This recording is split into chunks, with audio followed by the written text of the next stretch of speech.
Welcome to this edition of the Million Dollar Mastermind podcast. This is where we pick the brains of high achievers from all walks of life and get their hard-earned, real-world insights on winning. I'm your host, Larry Weidel. So you're traveling alone on all of these adventures. Mostly. What's up with, the life of an entrepreneur is lonely. And because there's so many things that you do, if you have a spouse, you have to be more stable and everything. But if you have, usually that's why even when you have a partner or inner circle, there's just a few people that you make all the decisions with and wind up talking to, because there's so many things you have to come up with yourself. But it does help to have someone around you that you, as a sounding board. Were you staying in touch with people over the internet, over the phone, or whatever, as you went down on this adventure, or were you just incommunicado?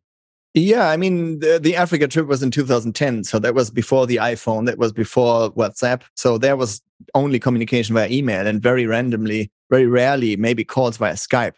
I started traveling in 2000, and there the normal thing was like going to the internet cafe, sitting on an uncomfortable chair and sending an email to mom and dad saying, "I'm okay, don't worry." After 2012, with the introduction of the iPhone and services like WhatsApp, I was way more in touch, especially via voice notes. And I'm in touch with my friends who are mainly in Berlin, and my family. Yeah. And so you get over there to Zendesk, and how soon do you get the idea, I'm going to start my own company? So that was because I was a pre-sales technical enabler. That's what was my role. So I was more like a salesperson who was kind of salesy, and not too techie, but also techie. So they would bring me in on the meetings with the high-profile customers to support the salespeople with technical answers. And at some point, we actually closed a deal with a rather big customer who was buying 100 agents per month, which was, a good amount of money coming in for Zendesk every month. But this customer also needed a data migration. This customer needed to switch from the system they were using to Zendesk. Right. And we, as part of the deal, promised that we're going to do it. Now, we didn't do that. We needed an external partner, a third partner, and I was responsible to find that partner. And that partner quoted us $25,000, which was, it kind of made us angry, because that was just way too much for a very simple thing. So I said, hey, let me try to do it. I know some developing, because I snuck into a conference for the free fish and learned some of that. And I did it. I did it in a week. So I saved then this $25K. And at that point, there was this seed in my mind saying, well, next time I have to do this migration, I can do it for half of the money. And I actually don't only have to press a button, because I already developed the algorithm for the source system, And then that came together with a friend of mine from school who we were all worried about. He was hospitalized. He had a tinnitus. He was close to suicide. And I brought him to the Amazonas because I speak Spanish. He paid my flight, and I took all my vacations that I had. And I said, hey, if you want to, then let's go to the jungle. I know some shamans there. Maybe that helps. And so we went into the Peruvian Amazonas for a whole month. And there I thought, because I was working 80 hours a week, and I loved it. I loved working 80 hours a week. It was so exciting to be there in London after 1 year of Africa and not, being productive in the traditional sense. Right. But I thought if I keep on like that, I will end up like that, burnt out. So there in the Amazonas, I sent an email to my boss saying I need a meeting. And then I came up with a PowerPoint where it's like, this is me at Zendesk. This is me happy. And there was like me with a guitar on the picture, and me going to TED conferences, and me doing all sorts of things. And I said, I cannot combine this with 80 hours of work per week. And so he said, well, why don't you do your own thing? And we send you customers, and we send you people that need data migrations. And that's how it started. And then since 2014, I had my own company, or 2013, actually. So 9 years. For 9 years, I had my own company. I had employees and was delivering data migrations and other things like implementations and and designs for CRM related products. Well, you bring up a point there. Before that time, you said you had done a lot of traveling. Yeah. And if you don't have, there's different levels or styles of traveling. And when Right. you're young and crazy, you can sleep on the ground and eat bread and scrounge around.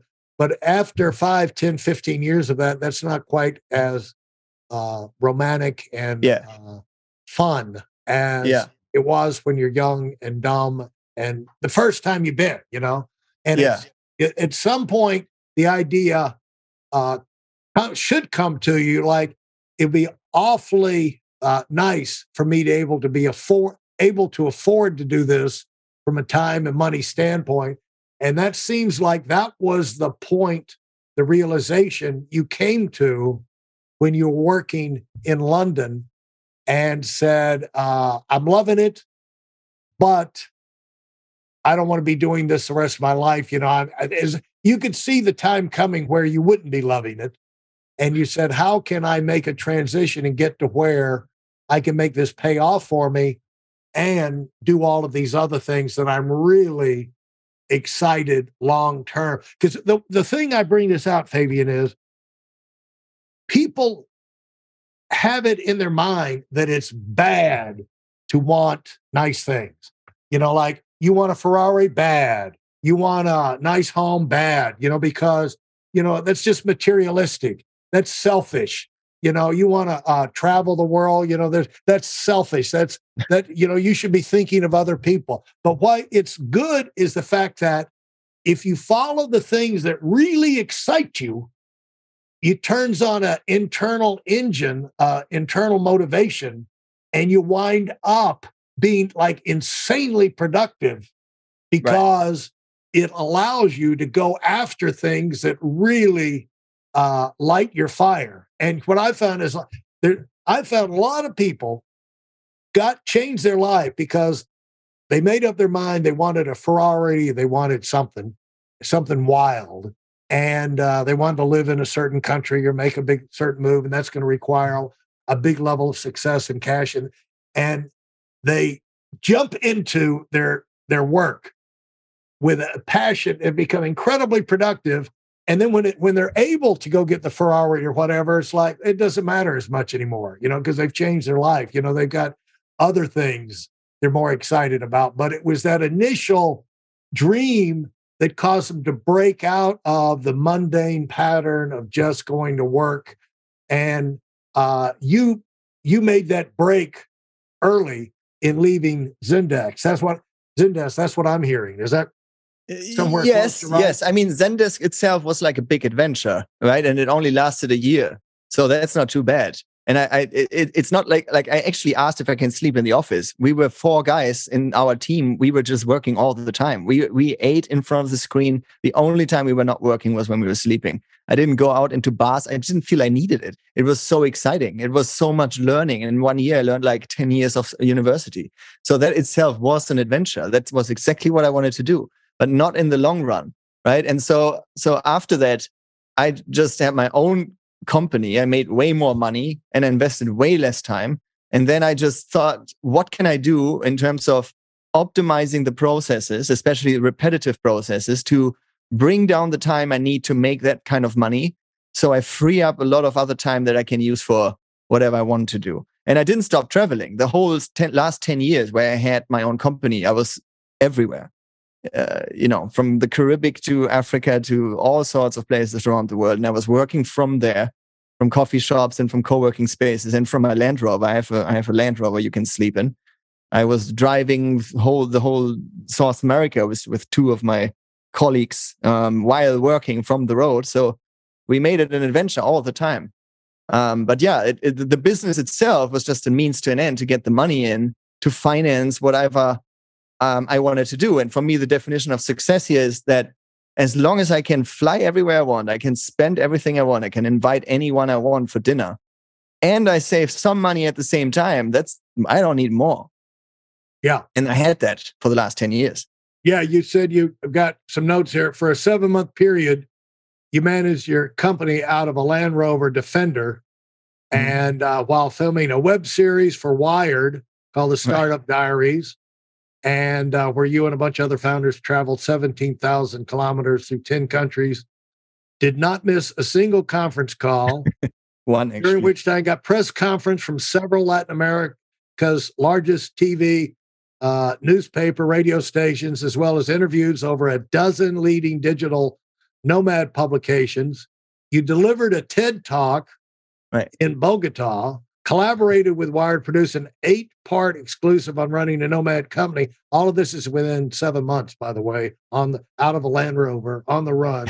It just shows what you can do. And interviewed a dozen of the most interesting entrepreneurs across that continent and managed a global team of producers, editors.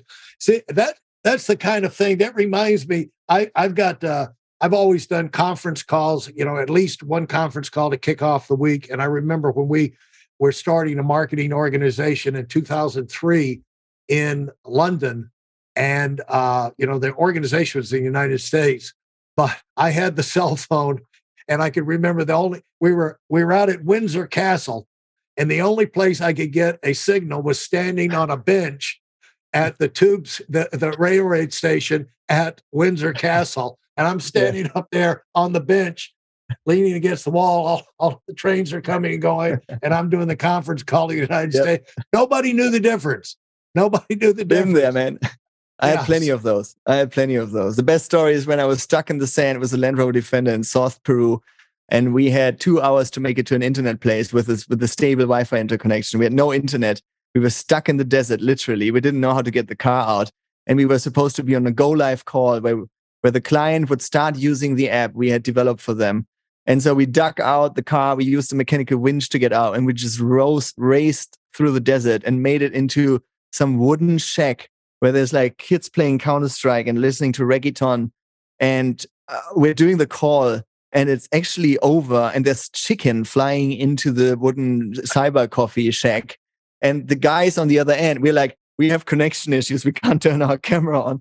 But the guys on the other end is an online casino in Las Vegas, and they're in suits with a microphone on the middle of the table. And it worked, And as you say, it doesn't make a difference. And it was 2015, and it was so amazing because this is the first time when this is possible, where we have the technology everywhere around the world, where we can log into conference calls, which is basically the biggest bandwidth you need in business.